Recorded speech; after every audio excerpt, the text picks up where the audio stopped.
Governor صاحب کا اور ان کے ساتھ آئے ہوئے تمام مہمانوں کا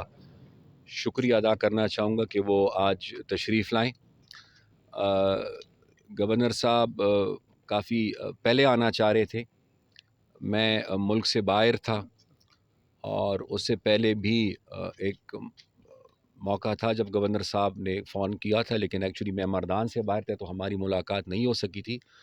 تو آپ یہ میں گزارش کروں گا کہ یہ نہ کہیں کہ گورنر صاحب تاخیر سے آئے ہیں،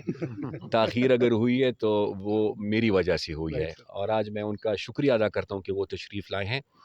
گورنر صاحب کے ساتھ میرا ذاتی ایک تعلق، ایک رشتہ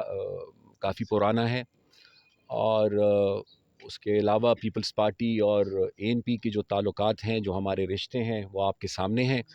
تو ظاہری بات ہے کہ پرسنل لیول پر بھی اور پولیٹیکل لیول پر بھی یہ ضروری ہے کہ ہم آپس میں مل بیٹھیں، مشاورت کریں، بالخصوص ان حالات میں جو آج کل ہمارے صوبے کے ہیں۔ دو اہم معاملات اس وقت میں سمجھتا ہوں، ایک امن و امان کا جو مسئلہ ہے اور دہشت گردی کی جو واقعات ہیں، دہشت گردی میں جو اضافہ ہوا ہے، اور اس کے علاوہ صوبے کے جو اس وقت مالی مشکلات ہیں، مالی معاملات ہیں، اور بدقسمتی سے صوبائی حکومت جو ہے تو ان کی توجہ اس طرف نہیں ہے، بلکہ ان کی توجہ جو ہے